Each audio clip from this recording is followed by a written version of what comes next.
আসসালামু আলাইকুম। আজকে একটা ছোট সোনামণিদের জন্য একটা সুন্দর একটা বেবি ড্রেস ডিজাইন নিয়ে সেলাই ভিডিও নিয়ে চলে আসলাম। প্রথমে আমি হাতের যে অংশটা সেটা সেলাই করে নিচ্ছি, জয়েন্ট করে নিচ্ছি, এরপর উল্টে নেব। এখানে হাতের জন্য আমি এখানে 6 ইঞ্চি করে লম্বা নিয়েছি আর 2 ইঞ্চি করে পাশ নিয়েছি। দেখুন এখানে আমার হাতাগুলো সেলাই করা শেষ। এখন আমি নিচের যে কুচি দেব জামার, সেই কুচির যে সাইডের অংশটা সেটা একদিক দিয়ে সেলাই করে নিচ্ছি একটা ভাঙা দিয়ে, আপনারা দেখলেই বুঝতে পারবেন। এরপর আমি এটা কুচি দিয়ে নেব।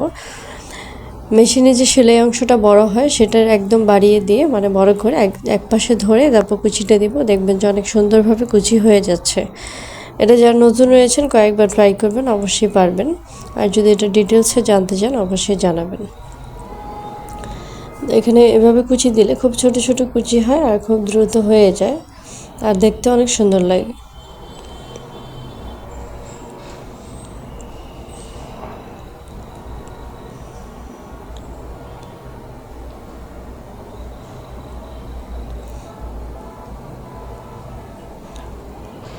তারপর আমি দেখুন উপরে অংশে যে রবার লাগাবো সেই জন্য এখানে 2 ইঞ্চি পরিমাণ ভাঁজ করে নিয়েছি। ভাঁজ করে রবার যে অংশটা 1 ইঞ্চি সেটা নিচের দিকে বাদ দিয়ে উপর দিকে 1/2 ইঞ্চি পরিমাণ আমি সেলাই করে নেব। দেখুন 1/2 ইঞ্চি পরিমাণ সেলাই করে নিয়েছি আর উপরে 1 ইঞ্চি প্রায় 1.5 ইঞ্চি পরিমাণ কাপড় রয়ে গিয়েছে, সেটা রবার সেলাই করার জন্য। রবারটা জয়েন করলে কি হবে, বুকে যে জায়গাটা বাচ্চাদের সেখানে কুচি হয়ে যাবে, এখানে সুন্দর একটা ডিজাইন ক্রিয়েট হবে।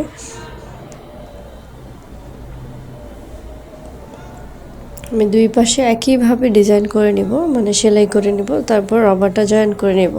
এই জামাটা খুব সহজ এবং নতুনদের জন্য খুব সহজে সেলাই করতে পারবেন। অনেক সুন্দর একটা ডিজাইন, অনেক সহজের মধ্যে। আপনারা চাইলে চিকন রবার দিয়েও এই ডিজাইনটা করতে পারবেন, তবে আমি মোটা রবার দিয়ে করছি, তাহলে কুচিটা একটু বেশি দেখা যাবে আর দেখতে ভালো লাগবে। এই যে এখন আমি রবারটা ভিতরের দিকে দিয়ে সেলাই করে নিচ্ছি। রবারে যাতে সেলাই না পড়ে সেটা অবশ্যই খেয়াল রাখতে হবে। আর রবারটা একটু টেনে টেনে এক মাথা জয়েন করে আরেক মাথা খোলা রেখে টেনে টেনে জয়েন করে নেবেন। আর বডির জন্য যত ইঞ্চি রেখে আপনার রবার কেটে নেবেন আর তারপর জয়েন করে নেবেন। আমি এখানে 12 ইঞ্চি করে নিয়েছি এক পার্টের জন্য, মানে 24 ইঞ্চি বডি হবে সেই জন্য। আর নিচে যে কুচিটা হবে সেটা আমি জয়েন করে নিচ্ছি। এখন দেখুন আমি তো প্রথমে কুচি দিয়ে নিয়েছি, সেটার উপরে শুধু চাপ সেলাই দিয়ে কুচিটা বসিয়ে নেব নিচের দিকে।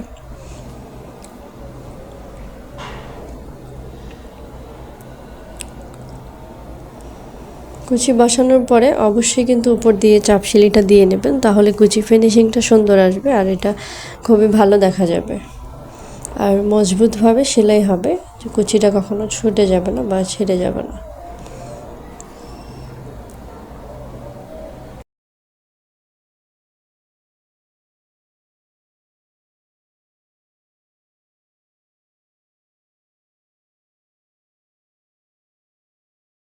আমার এখন 2 পাটে কুচি দেওয়া শেষ নিচের দিকে। এখন আমি উপরে যে হাতার যে অংশটা সেটা জয়েন করে নিব। প্রথমে মাঝখান থেকে আপনি বডির মাপটা নিয়ে নেবেন, মিডল পয়েন্টে একটা চক দিয়ে দাগ দিয়ে নেবেন। তারপর সেই অংশ থেকে আপনি 2 পাশ দিয়ে কতটুকু গলা নিতে যাচ্ছেন সেই অনুপাতে দাগ দিয়ে তারপর সেই জায়গায় গলার মাপটা নিয়ে নিব। আমি এখানে 3 ইঞ্চি করে গলার মাপ নিয়েছি, আপনার সামনে পিছনে 2 দিক দিয়ে 3 ইঞ্চি হবে। এভাবে করে গলাটা জয়েন করে নিলেই আমার সুন্দর জামাটি তৈরি হয়ে গেল। আশা করছি ভালো লাগবে সবার কাছে।